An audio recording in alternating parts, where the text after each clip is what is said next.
देख रहे हैं जोहार झारखंड। मैं हूं आपके साथ विभा उपाध्याय। कल देश के लिए बड़ा दिन है। 4 जून को 24 के चुनावी रण के परिणाम का ऐलान होने वाला है और आने वाले 5 सालों के लिए हमारे देश की बागडोर किसके हाथ में होगी, ये सब कुछ कल तय हो जाएगा। रिजल्ट आने से पहले तैयारियां जो हैं वो हर तरीके से कर ली गई हैं और इसे लेकर हमारी ये खास रिपोर्ट आपको जरूर देखनी चाहिए। 4 जून को खुलेगा ईवीएम का पिटारा। उम्मीदवारों की किस्मत का होगा फैसला। देश तैयार, अब रिजल्ट का इंतजार।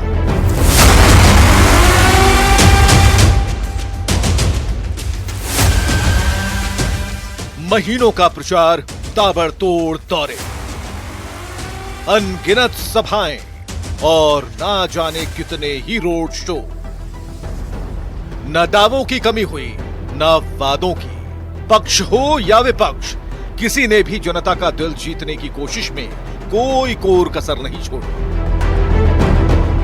और अब चंद घंटों के इंतजार के बाद देश के नए सियासी भविष्य का फैसला होने वाला है।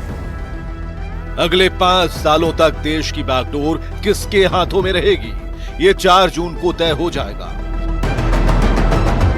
एग्जिट पोल के हिसाब से एनडीए की बंपर जीत होगी या एनडीए अलायंस के दावों पर मुहर लगेगी, ये तो कल पता चल जाएगा। लेकिन उससे पहले झारखंड में मतगणना को लेकर तैयारियां अंतिम दौर में हैं। रांची के पंडरा बाजार समिति में मतगणना से पहले जिला प्रशासन ने पूरी तैयारी कर ली है। रांची डीसी राहुल सिंह के मुताबिक 5 बजे सुबह से मतगणना कर्मी पहुंचने लग जाएंगे। स्ट्रांग रूम के बाहर 3 लेयर सिक्योरिटी होगी। ईवीएम मशीन्स यहाँ पे सेफली सिक्योर करके रखे हुए हैं, सभी सीसीटीवी कैमरास के निगरानी में है और जहाँ पर चाक चौबंद व्यवस्था सीआरपीएफ तथा बीएसएफ के जवानों के दिशा निर्देश में सुरक्षा प्रदान की जा रही है। लोहरदगा संसदीय क्षेत्र में हुए चुनाव की वोटों की गिनती गुमला के पॉलिटेक्निक कॉलेज के स्ट्रांग रूम में होगी। मतगणना की तैयारी जिला प्रशासन ने पूरी कर ली है। पूरे देश में कल 4 जून को जो मतगणना है उसकी प्रक्रिया शुरू की जाएगी। सुबह 8 बजे से लेकर के जो मतगणना है उसकी प्रक्रिया शुरू की जाएगी। इस वक्त मौजूद हैं हम गुमला के पॉलिटेक्निक कॉलेज स्थित स्ट्रांग रूम मतगणना केंद्र में। सुरक्षा बल के जवान हैं वो जुटे हुए हैं। वोट काउंटिंग के लिए जमशेदपुर के कोऑपरेटिव कॉलेज को स्ट्रांग रूम और मतगणना केंद्र बनाया गया है। मतगणना को लेकर जिला प्रशासन और जिला निर्वाचन पदाधिकारी प्रक्रिया को पूरी कराने में जुटे हैं। एडमिनिस्ट्रेटिव बिल्डिंग में सारी हमारी ईवीएम्स का स्ट्रांग रूम है, वहाँ पर स्ट्रांग रूम सील हो चुके थे। उसके पश्चात वहाँ काउंटिंग हॉल्स भी उसी बिल्डिंग में है। उनमें उनको कल 7 बजे खोलकर 8:30 बजे उनकी काउंटिंग स्टार्ट की जाएगी। और साथ ही साथ हमारा मल्टीपर्पज़ हॉल जो है उसमें पोस्टल बैलेट की काउंटिंग 8 बजे स्टार्ट की जाएगी।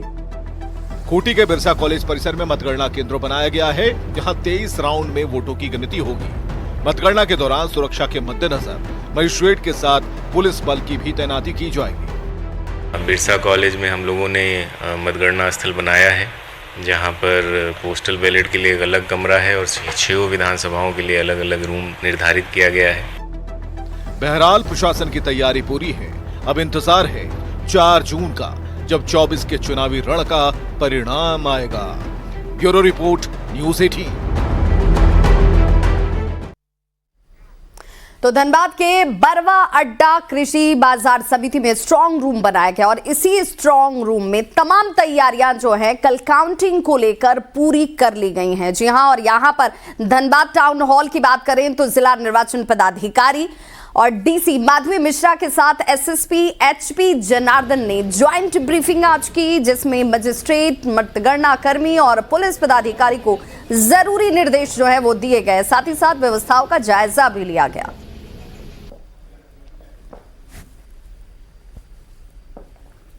कल के मतगणना को लेकर हम लोगों ने आज ब्रीफिंग करी है। जो हमारे मजिस्ट्रेट और पुलिस ऑफिसर्स लगे हुए हैं और सभी को यह निर्देश दिया गया कि मतगणना के काम को हम लोग पूरी गोपनीयता के साथ और सजगता के साथ कंप्लीट करें और एक शांतिपूर्ण एटमॉस्फेयर में काउंटिंग और काउंटिंग के बाद धनबाद को रखने के लिए हम लोग जो तैयारी को हम लोग कर लिया है। तो देखिए, गिरिडीह में वोट काउंटिंग सुबह 8 बजे से शुरू हो जाएगी, जिसे लेकर सबसे पहले सुबह 8 बजे से पोस्टल बैलेट की गिनती की शुरुआत होगी। यानी कि सबसे पहले जिस मत की गिनती होगी वो पोस्टल बैलेट की होगी, जबकि 8:30 बजे से ईवीएम की गिनती शुरू हो जाएगी। और ऐसी जानकारी जिला निर्वाचन पदाधिकारी विजया यादव ने दी, जिन्होंने कहा कि मतगणना केंद्र में जाने के लिए 3 रास्ते बनाए गए हैं और सभी जगह सुरक्षा के पुख्ता इंतजाम किए गए हैं।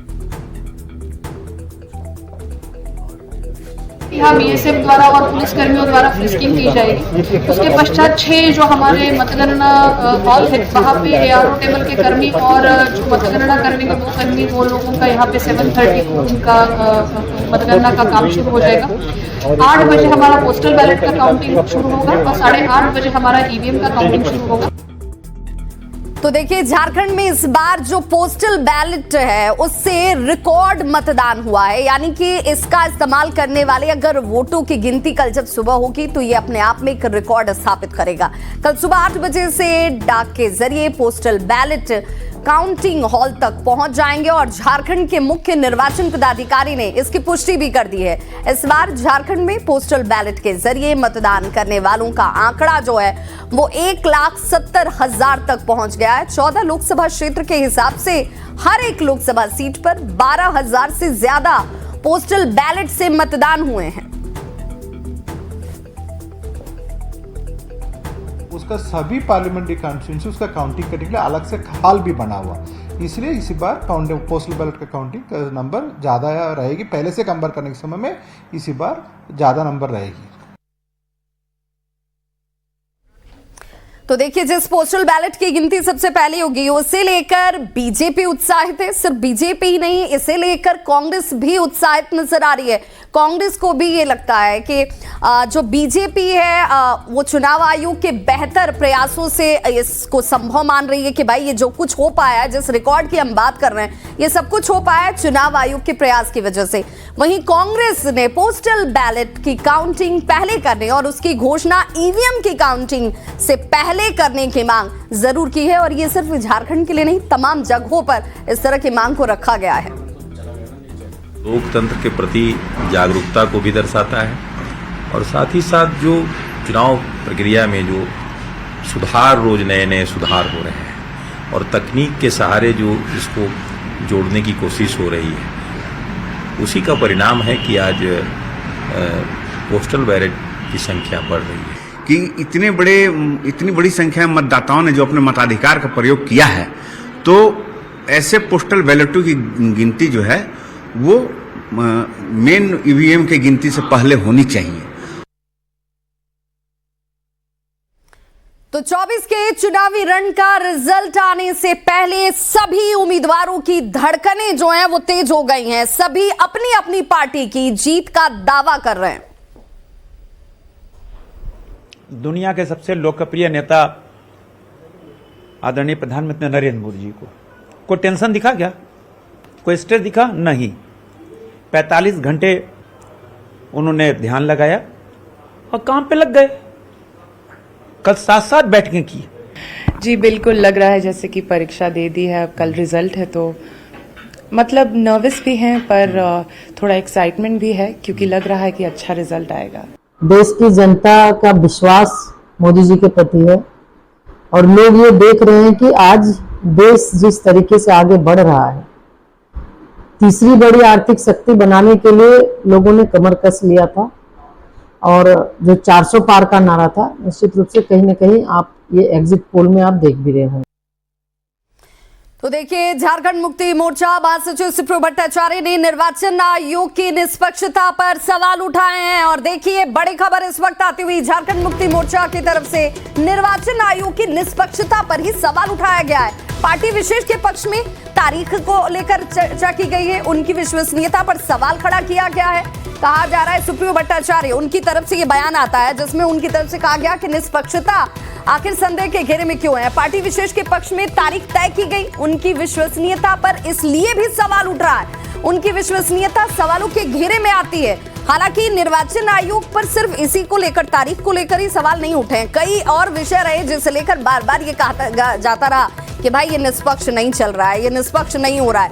हालांकि उसे लेकर जवाब भी दे दिया गया। आरोप ये भी कहा गया कि पहली बार ऐसा हुआ कि पार्टी विशेष के पक्ष में तारीख तय कर दी जाती है, पार्टी का मान मर्दन किया गया, आंख मूंद कर काम किया गया। इससे उनकी विश्वसनीयता पर सवाल खड़े हो रहे हैं।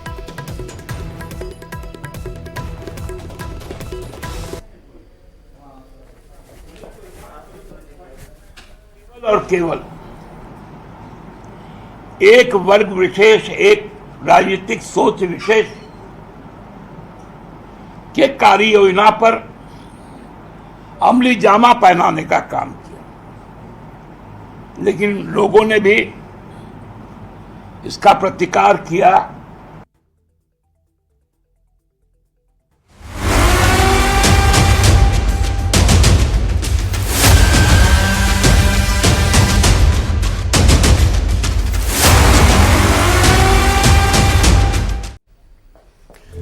तो साहिबगंज में इलेक्शन ड्यूटी के दौरान सहायक शिक्षक की मौत हो गई है। जानकारी के मुताबिक दिनेश रविदास लगभग 20 साल से उत्क्रमित माध्यमिक विद्यालय ढोलबज्जा में प्रिंसिपल के तौर पर काम कर रहे थे। चुनाव में बरहेट के बलियापुर में उनकी ड्यूटी लगाई जाती है, लेकिन मतदान के दौरान ही उनकी तबीयत बिगड़ गई। आनन फानन में अस्पताल पहुंचाया गया, जहां इलाज के दौरान उनकी मौत हो गई। दिनेश अपने परिवार में इकलौते कमाने वाले शख्स थे। उनकी पत्नी और 4 बच्चों का इस घटना के बाद रो रो कर बुरा हाल है। परिजन मुआवजे की मांग कर रहे हैं। 2 बजे अब फोन आया था, वो सीरियस था पूरा, और कल 3 बजे शाम में पता चला कि डेट हो गया। कहाँ गए थे? गए थे वोट दिलाने। कॉल आया था शाम में 5 बजे। कहाँ गए थे आपके पिताजी? वोट दिलाने। वोट दिलाने गए थे। कहाँ पढ़ाते थे? ढोलबज्जा में। कितने वर्षों से योगदान में? 2006 से योगदान है। उनके परिवार में कुल कितने बच्चे हैं? उनके परिवार में कुल 5 बच्चे हैं, जिनमें एक बड़ी बच्ची है जिनकी शादी हो चुकी है, अभी 3 बेटी और है और एक बेटा है। खबर धनबाद से, जहां पर 2 पक्षों के बीच जमीन विवाद को लेकर जमकर लाठी डंडे चले हैं। जी हां, इस दौरान पुलिस पर भी हमला किया जाता है। मामला मछियारा राधा नगर का है, जहां एक पक्ष पर जमीन पर जेसीबी मशीन चलाने का आरोप है, दूसरा पक्ष उसे रोकने के लिए पहुंच गया और इसी दौरान दोनों के बीच जमकर मारपीट शुरू हो जाती है। मामले की सूचना मिलने पर मौके पर पहुंची पुलिस ने दोनों पक्षों को समझाने की कोशिश की, तो आरोपियों ने एएसआई के सिर पर ही लाठी से हमला कर दिया, जिससे एएसआई का सिर फट गया। मामले में पुलिस ने 2 लोगों को गिरफ्तार कर लिया है। घायल एएसआई का इलाज जारी है। जब हम लोग पहुंच रहे हैं तो देखे कि दोनों तरफ से पूरा लाठा लाठी चल रहा है। गड्ढा उठा भी था, पानी भी जमा था, कादो काफ़ी था। हम लोग पहुंचे तो वहाँ अपना सब कुछ छुड़ाने लगे, अलग अलग करने लगे। इसी बीच में जो है एक आया उधर से और डायरेक्ट जो है स्टिक से वार कर दिया मेरे ऊपर। वार किया तो मेरा माथा फटा। इसके बाद फिर हम तुरंत उसका स्टिक छीने। और बड़ी खबर इस वक्त तो गुमला से आ रही है, जहां पर सड़क हादसे में एक ही परिवार के 3 लोगों की मौत हो गई है। देखिए इस वक्त बड़ी खबर गुमला से, जहां सड़क हादसे में एक ही परिवार के 3 लोगों की मौत हो गई है। बस और कार के बीच जोरदार टक्कर होती है, जिसके बाद 3 लोग एक ही परिवार के उनकी मृत्यु हो जाती है। और ये सभी बताया जा रहा है कि जो है घर से निकले थे रांची गुमला मुख्य मार्ग पर, जहां पर यह हादसा होता है। एक बच्ची की हालत गंभीर बताई जा रही है, जिसे इलाज के लिए आनंद फानन में अस्पताल पहुंचाया गया और इस वक्त सदर अस्पताल में इस बच्चे का इलाज चल रहा है। घटना के बाद मौके पर लोगों की भीड़ इकट्ठा हो गई। जेसीबी की मदद से गाड़ी को निकाला जाता है, शवों को सदर अस्पताल पहुंचाया गया और एक बच्चे की स्थिति गंभीर है, जिसका इलाज इस वक्त जारी है।